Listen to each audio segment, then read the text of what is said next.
যদি কলিজা শক্তই হয়, এক ওয়াক্ত নামাজ পড়তে মন না চায়, নওজোয়ান মাঝে মাঝে কবরস্থানে একা দাঁড়াইও, মানুষের লোকে যাইয়া পারত না, 1 লাখ কবরস্থানে দাঁড়াইও একা নীরবে, দিনের বেলাতেই কোনো কবরের সামনে 1 মিনিট 2 মিনিট দাঁড়াইয়া ভাইব। এই মানুষগুলো জমিনে কোলাহল করত, এই জমিনে এই মানুষগুলো ব্যস্ত ছিল। আজ পৃথিবী ঠিকই আছে, ওরা আর নাই। আকসিরু যিকরা হাদিমিল লাযযাত, আল্লাহ নবী সাল্লাল্লাহু আলাইহি ওয়াসাল্লাম বলছেন, উম্মত সমস্ত স্বাদ, আনন্দ, উল্লাস, ফুর্তি, সব মজা শেষ করে দিবে যেই মৃত্যু, সেই মৃত্যুকে বেশি বেশি স্মরণ করো।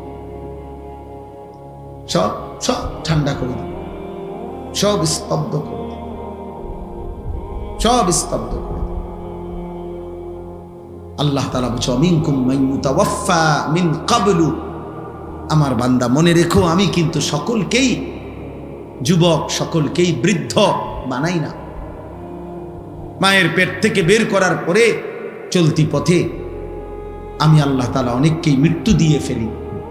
দেখ, কথা বলে না, জন্মিলেই তো বুড়া হয়, প্রত্যেকটি বাচ্চাই তো নিশ্চিত বুড়ো হয়, বুড়ো হয়।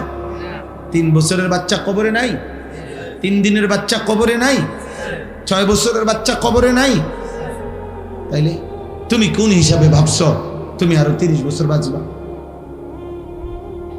আমাদের মাওলানা মুতালেব হোসেন সালিহি, আমার বন্ধু, মাওলানার ওর মেয়ে বাচ্চা হয়েছিল 1 মাস 1.5 মাস, 1 মাস হয়েছে মনে হয়। এই গত 3 দিন আগে এই বাচ্চা অসুস্থ ছিল, 1 মাসের বাচ্চা, 1 মাস। ঢাকা নিছে, মোহাম্মদপুর শ্যামলী বড় হসপিটালে ভর্তি করাইছে। আগের দিন রাত্রে আমারে ফোনে কইতেছে, আনিস, আমি বললাম কি অবস্থা বাচ্চার, ডাক্তারে কি বলুন? মাশাআল্লাহ অনেক ভালো আছে, বলতেছে চিকিৎসা অনেক সুন্দর, ভালো হসপিটাল, খুব বড় সড়ো, অনেকক্ষণ বলল। পরের দিন আবার রাত্র 12:30টার দিকে আবার ফোন দিছে, ফোন রিসিভ করছি আর দেখি ও কাঁদতেছে। আরে কি হইল রে, কাঁদোস কেন? আমার আদরের বাচ্চা, কুলের বাচ্চা মারা গেছে, এই 1 মাসের বাচ্চা মারা গেছে, রাত 10টায় মারা গেছে। তখন আমি যখন শুনছি তখন 12:30 বাজে। পরে কথা বলতেছি আর সান্ত্বনা দিতেছিলাম, তো বললাম যে বাচ্চাটা এখন কোথায়, তুই কই এখন? তো একটা কথা বলছে, কয় গাড়িতে আমি আমার বাচ্চারে কোলে নিয়ে আইতেছি, আমার বাচ্চা আমার দিকে তাকায় আছে। কি ভাই, 1 মাসের বাচ্চা, এক বাবা মনে করেন সেই ঢাকা থেকে লাকসাম পর্যন্ত এই 5-6 ঘন্টা রাস্তা, ছোট্ট মাসুম বাচ্চা মৃত, যে বাবা কোলে করে নিয়ে আসছে, তার কলিজাটা তখন কেমন লাগছে? কে তোমাকে নিশ্চয়তা দিল বাবা তুমি আগামীর ভোর দেখবা? প্রতিদিন প্রতি রাত ভোর হতে কত মানুষের জানাজার এলান হয়, এমন একটা এলান কি তোমার জন্য হবে না? খবরের কথা শুধু গজল শুনলে হবে? এটা শুধু গজলের জন্য? এ তো ফিকিরের জন্য, এ তো ভাবনার জন্য, চিন্তা ফিকিরের জন্য। এজন্য আজকে আমি মূল কথা, মোটা কথা এটা বললাম, একজন মায়ের পবিত্র দুধ এভাবে ভুলে গেলা, যে মা 2 বছর দুধ পান করাইলেন, 1 মায়ের 9 মাসের গর্ভ এভাবে ভুলে গেলা, এত বড় সৃষ্টিকর্তা মহান আল্লাহকে এভাবে ভুলে গেলেন।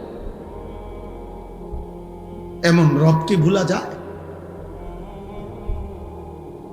এমন মালিককে কেমনে ভুলে মানুষ? এমন রবকে কেমনে সেজদা না দিয়ে পারে?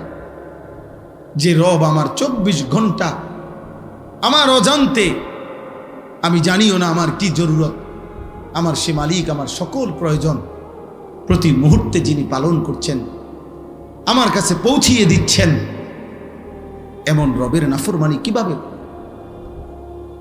তাফসীরের মধ্যে আছে রব কাকে বলে?